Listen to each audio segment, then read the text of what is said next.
percent dark matter, 68.3% dark energy, and only 4.9% ordinary baryonic matter. So it's a strange universe we live in.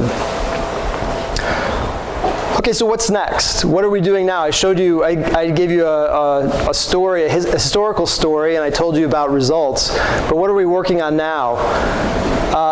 The next frontier for CMB studies is learn more from the polarization of the CMB. So it turns out, theoretically, the CMB is mostly not polarized. But it has a very small polarization. What polarization means is the light coming to you has a preferred direction. So if I look at, for example, light from the lamp, and I take a little polarizer, which probably everybody's played with from time to time, and I turn it, I'll probably see the same intensity, right? Because the light bulb is unpolarized. If the light was perfectly polarized and I turned the polarizer to a particular orientation, I could shut off the light, right? And so if you're somewhere in between where the light is partially polarized, then there's an orientation where it's slightly brighter than other orientations. And that's what's true of the CMB. So that's what we're trying to study. So this is another NASA image. You can stare at it at home if you like it, but it really encodes all of the information in the more dramatic movie. This is us today. This is a timeline, so we're going back in time as we go right to left. And if you look out around us today, you can see structures like galaxies and things like that. And as you go back in time, the structures sort of evolve a little bit and get a little bit more primordial until you get to the point where there's really no structure at all. And then there's a time where the universe is just full of hydrogen and dark matter. But a universe full of hydrogen and dark matter is transparent, so you can see that here. And then this image is the horizon. So this shows you if you go back far enough, about 13 billion years, then you get to our horizon, and that's the microwave background that we've been talking about. So if you keep going a little bit further, though, then you get to the beginning of the universe. The horizon that we're looking at, the microwave background, is at about a time of 380,000 years after the beginning. So there's a period that's earlier that we'd like to probe. And so the question is are there ways to look beyond this sort of veil and see into this opaque universe? The answer is it's not easy.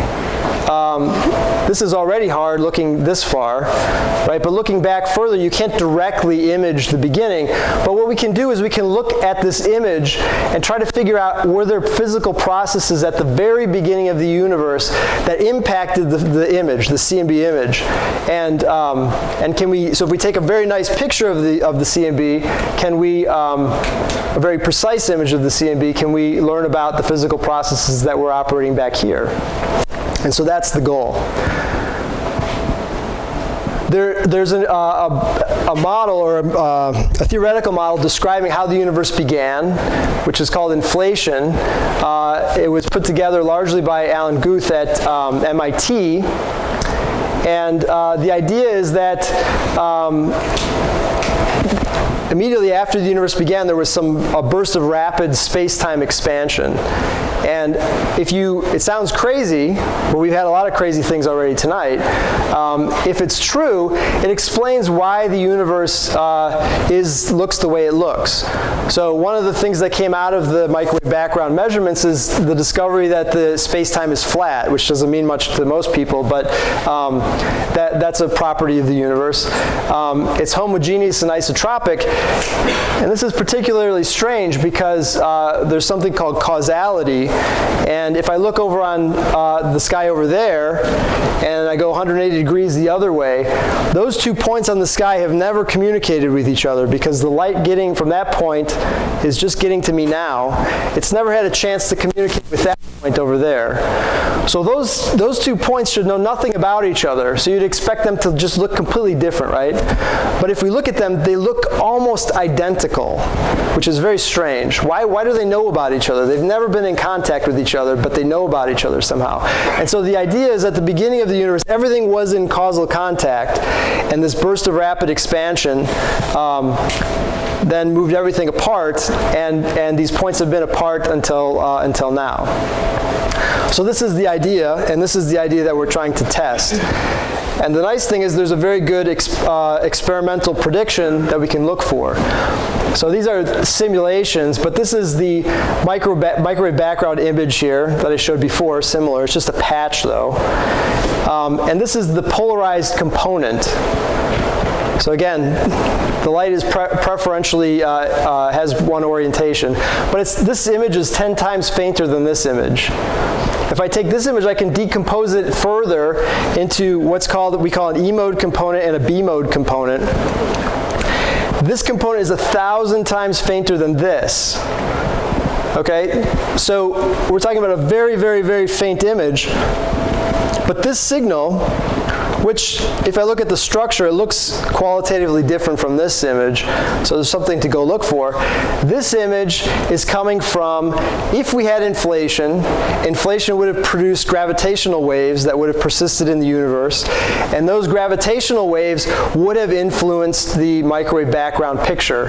And so if we go and we take the best picture of the microwave background that we could imagine taking and look at it and analyze it, we might be able to find this component of this image, and that will tell us something about how the universe began.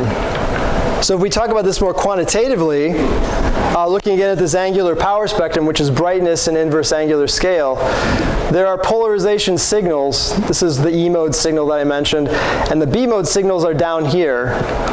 This is the theoretical model for the inflationary gravitational wave signal, and we don't know much about it other than it probably has this shape, and if it exists, the amplitude we don't know, so it can go up and down. This is another signal that we're not going to talk about tonight, but this is coming from large-scale structure in the universe. And so at the moment, what experimentalists like me are trying to do is search for this signal and make a detection, and this would be a signal that's coming from the very, very beginning of the universe. The first fraction of a second after the Big Bang produced essentially this curve. And you can see the measurements we're getting close. We're starting to make detections. We had these measurements are from an experiment called BICEP 2 that made a big splash a couple of years ago. But what they didn't take into account is this dotted line here is a galactic foreground signal, and you can see when you add that to the story, it starts to better explain their result.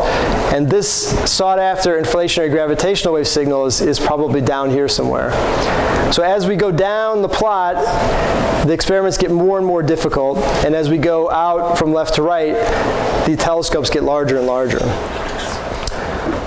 So quickly, I'll just show you a little bit about the work that we're doing now. This is atmospheric transmittance. So if we want to look at the sky in the